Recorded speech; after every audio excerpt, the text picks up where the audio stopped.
Hola, bon dia. Carl Monson here with the Good Morning Portugal show from expatsportugal.com. How are you today? Do let me know in the comments. It's a special show today.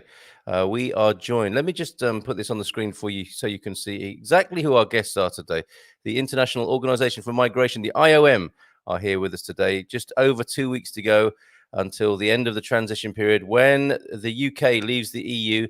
And of course, for individuals, that may cause some sort of anxiety, pressure. And we're here this morning to discuss how we can help the people who might find themselves most at risk or most anxious with this process as we count down. And Sofia Cruz and Vasco Malta will be here with me in a few minutes after we've had a look at the weather to see exactly how we can help people this morning. If you do have any concerns or questions about as a UK national leaving the EU and the situation you find yourself in, feel free to ask a question in the comments. We'll do our best to help you this morning. And if we can't help you this morning, we'll pick it up and run with it and see how we can help you in the coming hours and days in this incredible moment, really, in European history. So it's a good morning to you. Let's take a look at that weather and see what's going on in the skies above and around us. In Lisbon at the moment, 11 degrees and partly cloudy, a high of 16, and a let up from a much needed let up from the rain. Muito chuva at the moment here in Portugal, and 16 degrees to look forward to. And apparently no rain in Lisbon, which is great. Porto, I know my guests. Sofia, I think originally from Porto, sadly a rainy day there. 10 degrees, currently partly cloudy, 13 the high, and some rain forecast there. Same in Coimbra, 15-degree high in Coimbra today, partly cloudy at 10 degrees. And the best of the weather, predictably, Faro, 12 degrees and clear at the moment, rising to a very comfortable 17 degrees centigrade today. That's not too bad, is it? On the 15th of December. So let's bring our guests on this morning. We've got Sofia Cruz and we have Vasco Malta. Good morning to you both. How are you? Good morning, Carl. It's a pleasure to be here. Good morning. Well, it's great to have you both here. As I said, this may be becoming a slightly anxious time for some people, UK nationals, who are finding themselves as we go towards the end of the transition period and into leaving the EU proper. Maybe we could begin with a little bit of background about the IOM as an organization more generally in its history before we help specifically with inquiries and let people know what you're doing for UK nationals. So I don't know which of you would like to pick that up in terms of the history of the IOM. Well, maybe I can start, Carl. Thank you so much again for having both of us here and actually inviting IOM Portugal to be here. And it's really a pleasure. And I would say good morning to everyone out there, all your listeners.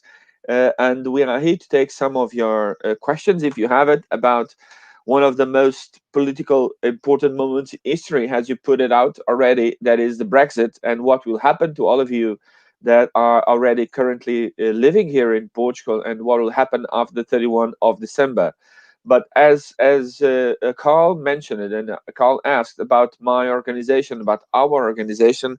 Well, so IOM, it's the International Organization for Migration. It's a leading intergovernmental organization in the field of migration that was founded a little bit after the Second World War in 1951, sorry, and is now part of the UN system since 2016, with presence in more than 173 country and member states. So the objectives of the IOM is to support migrants across the world, developing effective responses to the shifting dynamics of migration, and as such, is a key source of advice on migration policy and practice. And this is exactly what our aim. So to be clear, the IOM principles are based on the Charter of Fundamental Rights of the United Nations, including upholding human rights for all. So this is exactly what we are. And in one sentence, we are here to support migrants on the specific, as I said in the beginning, on the specific moment of Brexit. And this is why we are here today. Amazing. Thank you for that. And then more specifically, it became obvious that there might be some sort of migrant issue for UK nationals who find themselves in December of 2020 as the countdown's beginning and facing some sort of difficulties. And as I understand it, your help is available to everybody, but it is focused on the most vulnerable people who might be struggling with this process. Could you say a bit more about that, the initiative to help those people, help UK nationals specifically? Yes, of course. Thank you so much again, Carl. So the our target group, let's call it like this, is what we call Brits at risk. So maybe there are some individuals who have more specific challenges when we are talking about the residency applications, like people living with disabilities, maybe people who are grappling with chronic illness, when people have some language and literacy barriers, or even barriers to access technology, as you know, like going to a website or whatever. So this is our target group. I'll go, and to be completely clear, we can give advice to every single person, but risks at risk are exactly the ones who are targeted with our support and our technical help. So to explain a little bit about the project, so as I said, there are maybe some UK nationals already that might have or find it harder to complete their residency applications and to secure and to maintain their residency rights in the EU countries now that the UK has left the EU.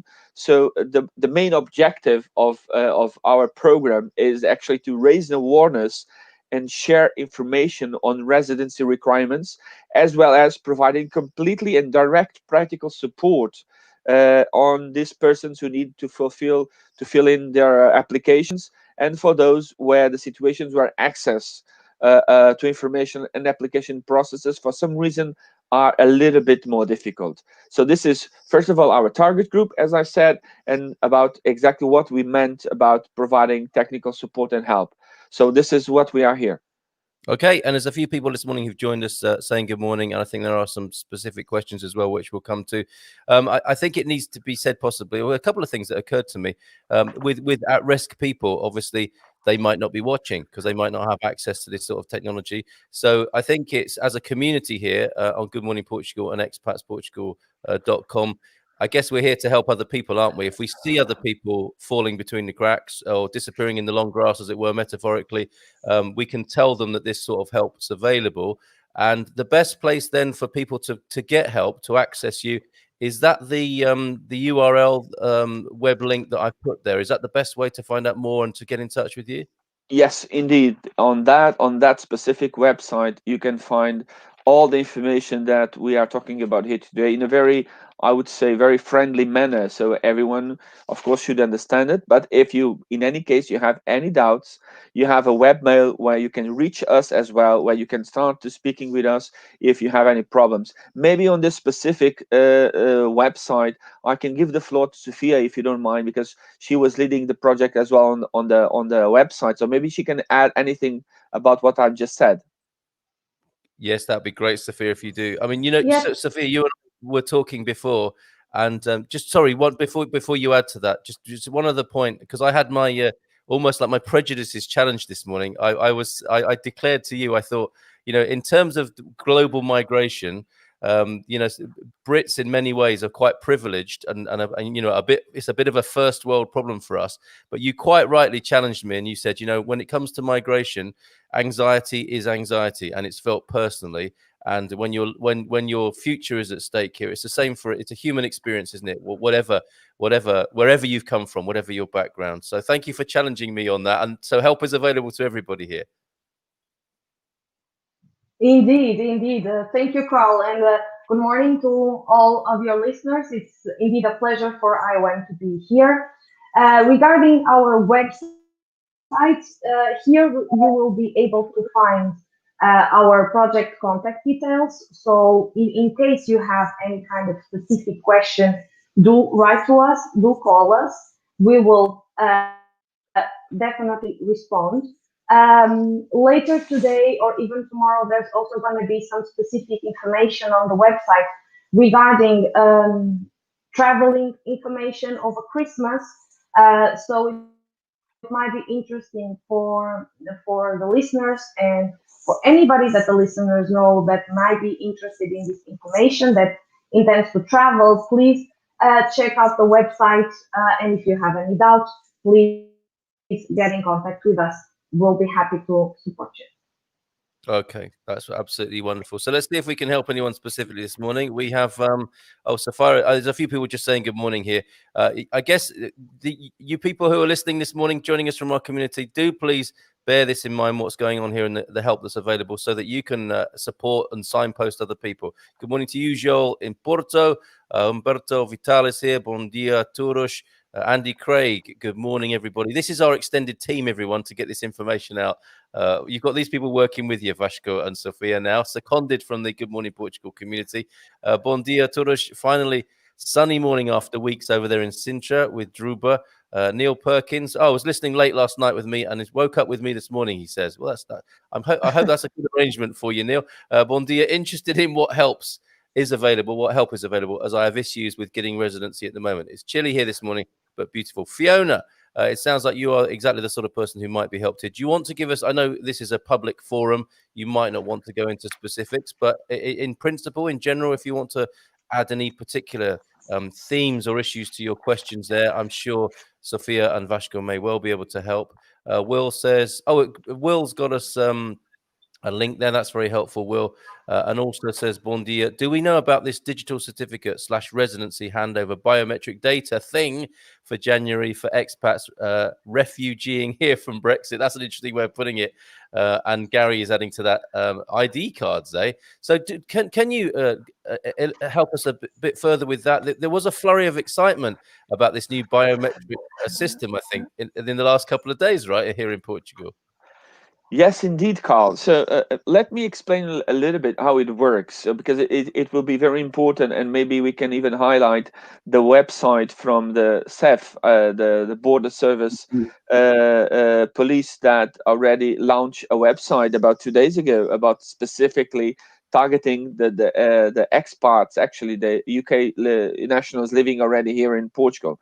So to be clear, and I'll try to put this because I'm entering in the field of legality, so it is always a challenge to explain everything that the laws foresees, but I will try to explain it the clearer as possible. So according to the EU rules, every EU citizen that lives in whatever country of the EU, after 90 days, they need to somehow register himself or herself with the local authorities where this person might live or not. And Portugal it's no exception, meaning that if there is a UK national living here already in Portugal, this person after 90 days should be already register himself or herself near to the town hall to inform them that this person is already living here. So if there is a lot of UK nationals that already did this,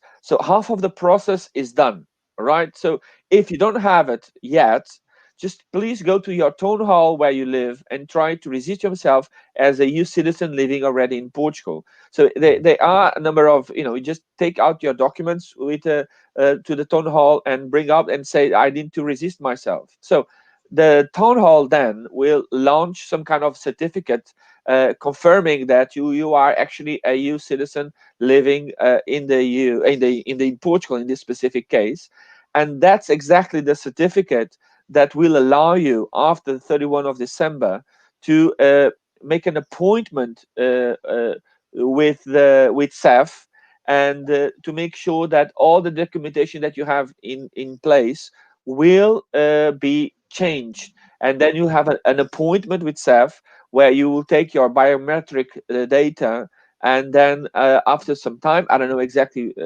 how much time, CEF will bring you your new documents.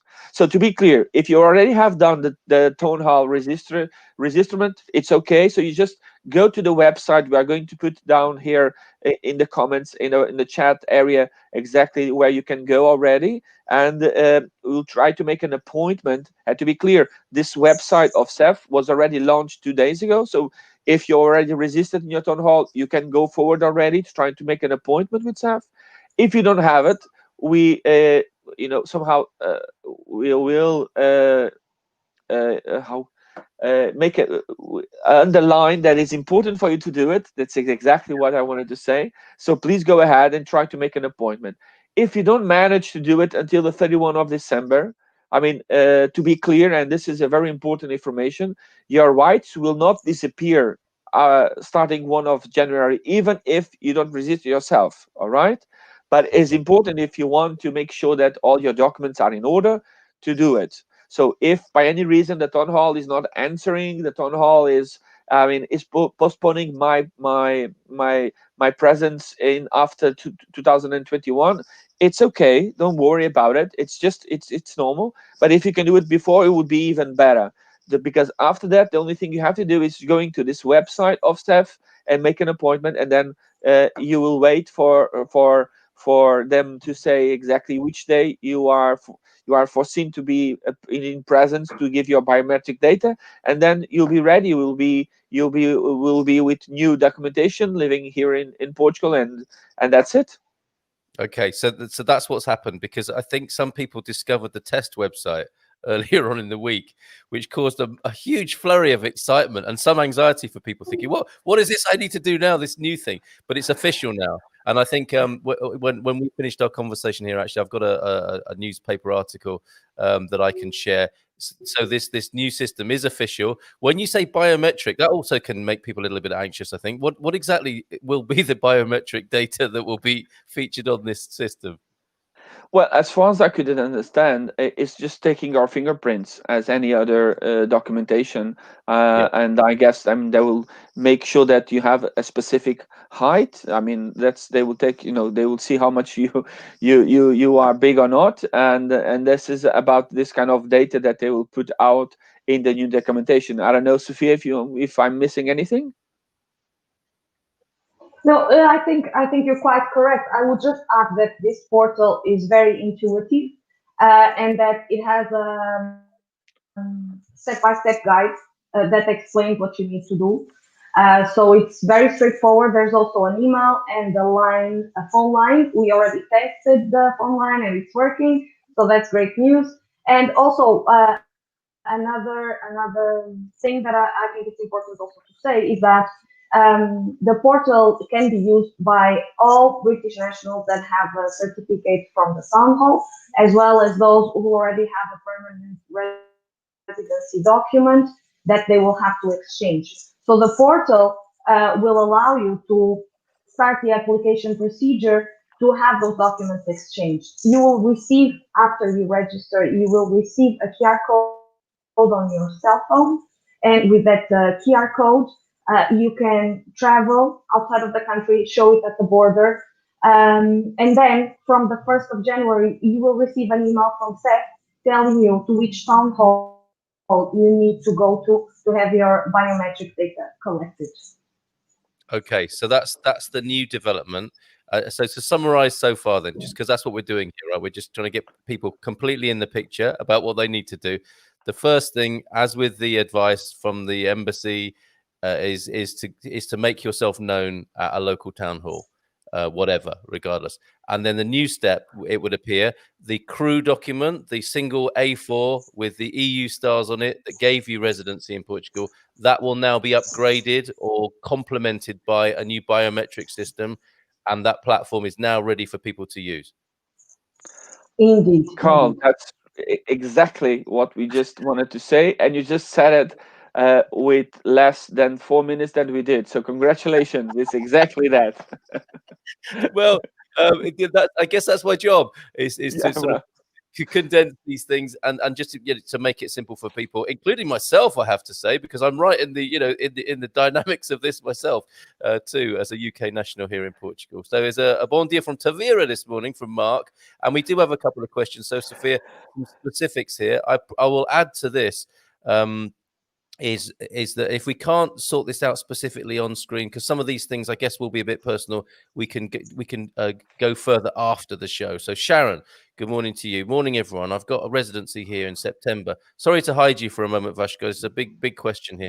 I believe I need to change my UK driving license within 90 days. That's this week, but I can't matriculate my motorhome as I have 6 months utility receipts from the UK before moving here, because I do not live in a house. My motorhome is my home. It doesn't help that I have PTSD, and the stress of it all is making me ill. So Sharon sounds like exactly the sort of person who should be contacting you direct, Sophia. Is that right? Do you want to address anything there, or do you think she should get in touch with you directly? I mean, Sharon, thank you so much for sharing with us. Sorry, you just I was just saying that thank you so much for sharing with us, Sharon, your question.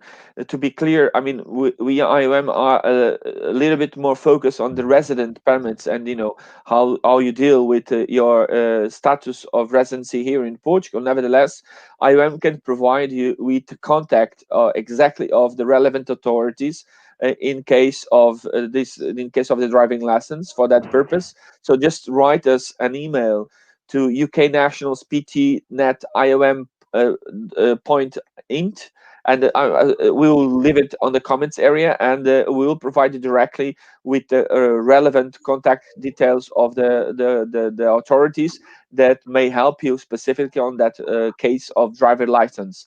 I don't know, Sophia, if you were saying something. Sorry to interrupt you. Yeah, just to add to that, there's a great resource that's the Living in Portugal guide, who has a lot of detailed information on driving license, which I also recommend that people that are struggling with registering their driver's license here or exchange it should take a look at, because it's very comprehensive. Anyway, we are totally up to giving you any context that you need. Even if you tell us what your area of residence, we will be able to tell you specifically in that area who or which institution to contact. Oh, that's really helpful. Thank you. Okay, so Sharon, what I'll do as well is I'll make a thread in our expatsportugal.com forum as well. If you're not already there, folks, do go in there, because I think it will become a more and more invaluable source of support. Our forum, where you can talk to other people possibly facing similar things and who can help. And I invite IOM to join us in there as well, to pick up on those questions that come up. So Sharon, do take a look there. That email address that Vasco gave out is on the screen now. UK Nationals PT at IOM.in. Okay, so remember that slightly different suffix there of .int. Just to clarify further on the new system, will there be a residency card instead of carrying the A4 piece of paper, or will will it replace the A4, or will you carry both in future? What's the view on that? I mean, as far as I could understand, afterwards you'll have some kind of, as Sophia already mentioned, a QR code, so that will allow you in any point to prove that you are a resident here in Portugal.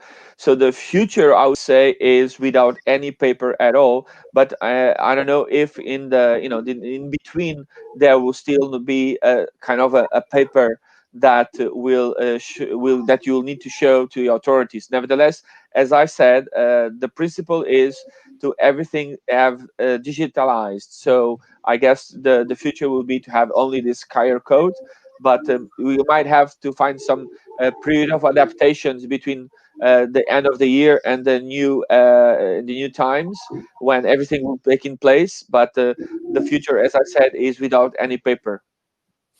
They've been saying this for 30 years, Vasco. Yeah, true. The paperless future, but I get your point absolutely. We have another question. My issue, says Fiona, is that my residency was turned down recently as I didn't have enough evidence of monthly income. I have, of course, not been a burden on the state. I live with someone but not married. I'm due to be a beneficiary in a house sale, delayed due to COVID, and due to having chronic illness, I had limited earnings in my own name this year. I am wanting to register as a freelancer and have my own business set up and ready to go. My illness only stopped me earning more, i.e. was shielding, but I have no bills directly in my name. I didn't need to work more anyway. This is an interesting situation because it has been a criteria for visas, and this would be very anxiety provoking, I think, for somebody who certainly doesn't intend to be a burden on the state here, but finds themselves in difficult circumstances. How would they appeal that sort of situation? Because I guess their worst case scenario fear is that they might be, deported or asked to return home. How would you support somebody like this, Sophia? The case of Fiona specifically, I would advise her to write to us because there are lots of details in her case that we need to explore a little bit. But anyway, if Fiona is living in Portugal, or anybody that is living in Portugal until the 31st of December, they are protected by the withdrawal agreement, and that is a plus. That means that they can, of course, continue living in Portugal under the protection of the agreement. So that's something that people really need to focus on for those who are living here before. This means that people will have a specific treatment because they are protected under this agreement. And that's very good news. And that's something that we really recommend people to focus on, even if they don't have registered yet as residents. Okay, so and it's really good to know that help is available from you in this particular instance.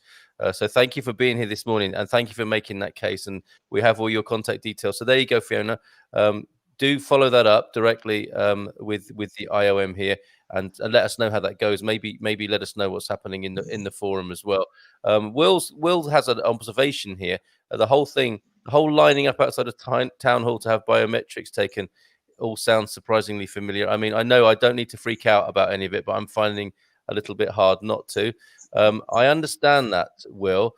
And I think this is an unusual thing for British citizens who've been resisting an ID card for decades now. It's not unusual, is it? In Portugal, for example, everybody has an ID card here. And I suspect the new card will be a similar concept in terms of biometrics. It's not like migrants are being singled out for extra levels of security or anything like that. This is how Portuguese people are treated anyway, right?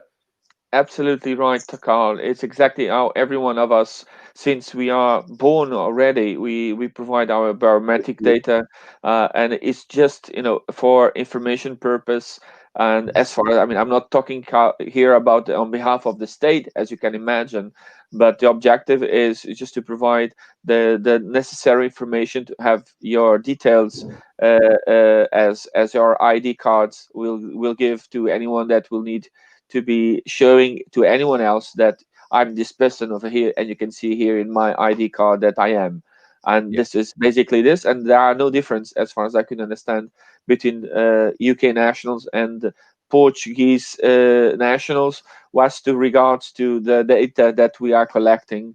The state is collecting to provide the ID cards, though. There is no difference. Okay, so yeah, falling into line with the national norm rather than special treatment. So I hope that helps, Will. I do understand your concerns, but it's a cultural thing, I think, rather than anything to be especially worried about. Mark says, I filled in the form and downloaded the certificate last night. Wow, so Mark's got his QR code reasonably simply and brings up most of your information already on the form when you enter your certificado de registro number. Okay, so it is really, I think, that thing, the paperless thing of going for, well, actually you get a new piece of paper, but you get a new digital piece of paper. And you got a thumbs up there. We hid Vashko. You got a thumbs up, definitely, Mark, for that, for your action there, Mark. Quick off the mark is Mark. Thanks for that, says Fiona. I will write. Good to know I will be protected, as it were. So I'm so glad that we've offered some comfort already to Fiona. And it sounds like there's a bit of a process to go through, and it sounds like you've got a bit of backup there. I think rather than expose people to information overload, we could perhaps conclude there. People know how to find you. Is there a final message either or both of you want to share with people before we conclude this particular part of the show this morning? Well, Carl, I just wanted maybe to put also down here the new website of CEF, specific connected to this, and I'll kindly ask my colleague Sophia to put it down. And because this is exactly the next step, as I said, where you can find this certificate. So, the main purpose that I just want to highlight would be that, the necessary steps are already mentioned.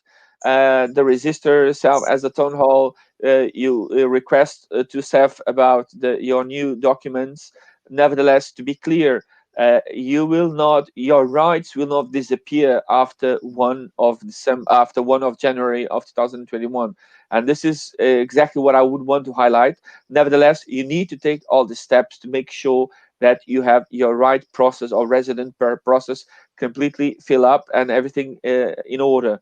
But it's not like you're going to be irregular or illegal, or you're going to be arrested if you don't have it after 1 of January. Nevertheless, this is really a step that you need to make sure that you have all your papers in order. So we some guys emphasize that you need to proceed with your registered town hall, and then to make your appointment at SEF at this website that my colleague already put it over here. So thank you so much for having us, and I wish you and all your listeners happy holidays, and enjoying this beautiful day. At least here in Lisbon, it is a very sunny day as well. And and anything that you might need for us for IOM, we already left our webmail as well. So please contact us. And thank you so much again for having us here. Oh, Donado, a real pleasure to have you here, and thank you for doing what you're doing. And I'm sure you'll be getting support to people who are finding themselves in a little bit of a, you know how it is for human beings and deadlines. It kind of sharpens things up, doesn't it? And that's where we're at the moment, I think, in these last couple of weeks of the year, and of course the whole process. So thank you, Vashko. Sophia, did you want to add anything before we conclude today? Well, I think Vasco's closer was very comprehensive. So I kind of subscribe them.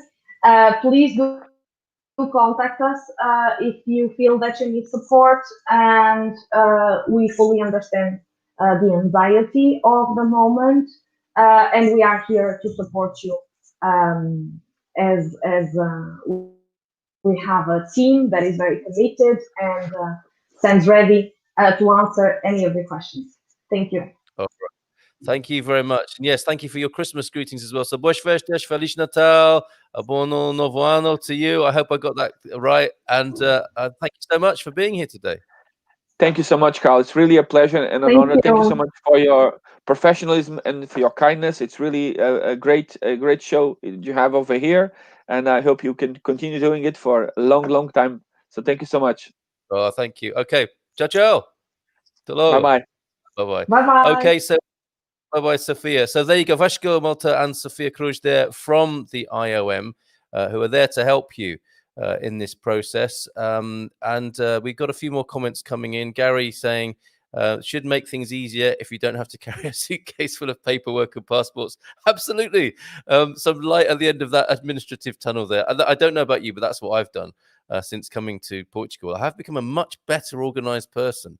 And I bought myself a little sort of a concertina portable filing cabinet in which all of these things are kept. And and this is what I would suggest, whenever I go to any sort of administrative meeting, I have everything in there, marriage certificate, the passports, the residency papers, anything, just to help the process, because you don't want to be going to the back of the queue or having another appointment if you can help it.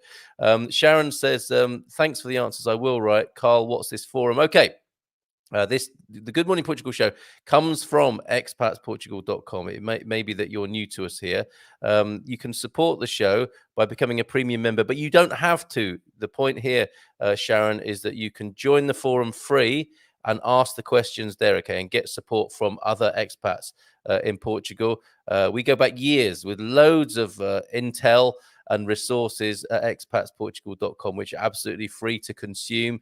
And if you upgrade, you help us with our work, and you get access to a bunch of incredible discounts and services and perks and freebies as well for just €25. So consider that if you will, but don't feel excluded.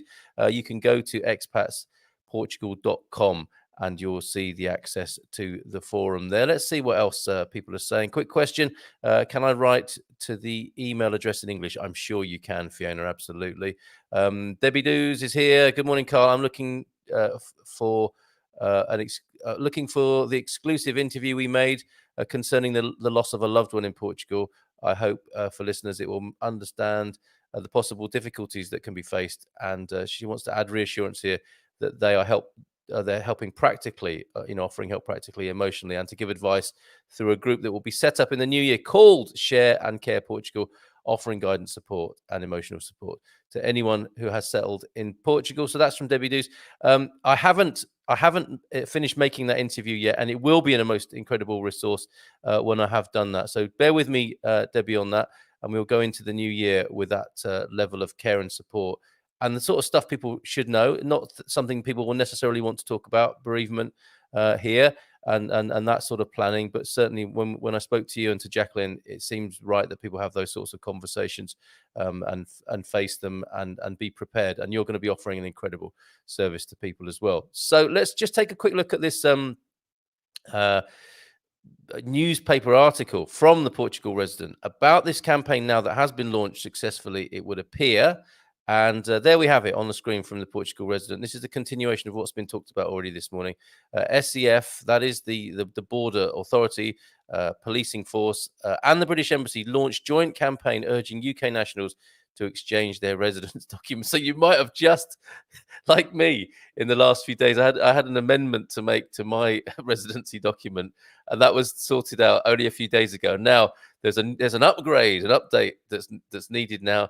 The Border and Immigration Service, SCF, and the British Embassy in Lisbon, our friends there, launched today. This was the 14th yesterday. Okay, so it was launched yesterday. A joint campaign to inform UK nationals living in Portugal about the procedure to exchange their current residence document for a new permit that confirms their status as residents under the withdrawal agreement. Do excuse me, all this excitement this morning. The exchange of the current document, which is variously described as a CRUE, yes, CRUE. It's the A4, with the yellow stars on it, the single A4 page, either an EU registration certificate issued by the town hall or an EU permanent residence certificate issued by SCF, can be done on the new Brexit portal. And we gave that to you before. I'll put that on in a moment again, brexit.sef.pt. It's available from yesterday the 14th, which allows UK nationals to start the process online. The new card will be issued from January the 1st, 2021, when UK nationals will no longer fall under EU requirements. The new card will prove that they are covered by the provisions of the withdrawal agreement between the EU and the UK, and that their rights are protected after the end of the transition period.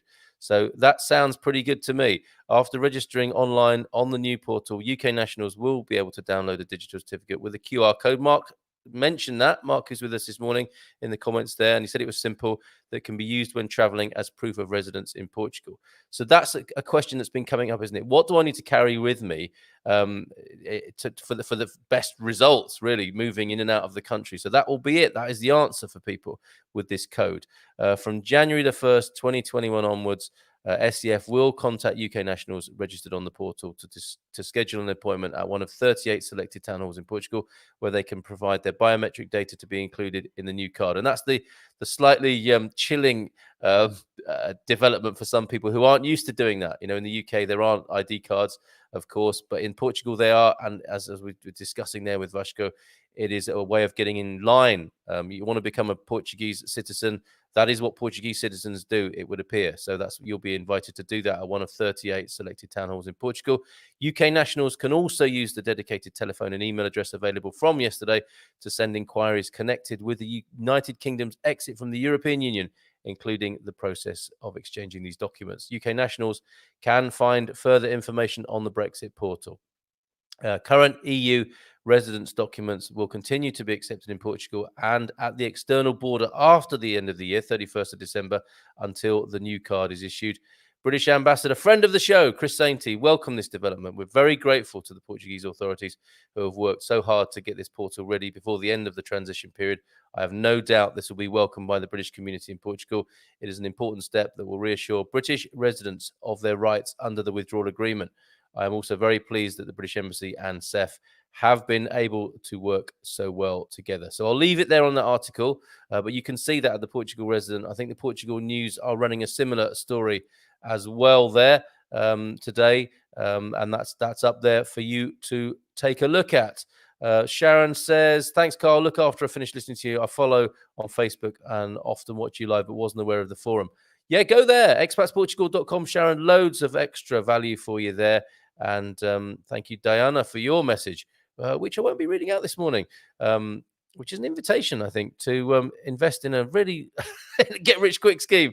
These things happen, but yes. So important details for you to consider this morning. That last comment or that last link that I put in the comments, I think possibly one of the most important from this morning, which is the exchange of those particular documents. Go to brexit.cef.pt.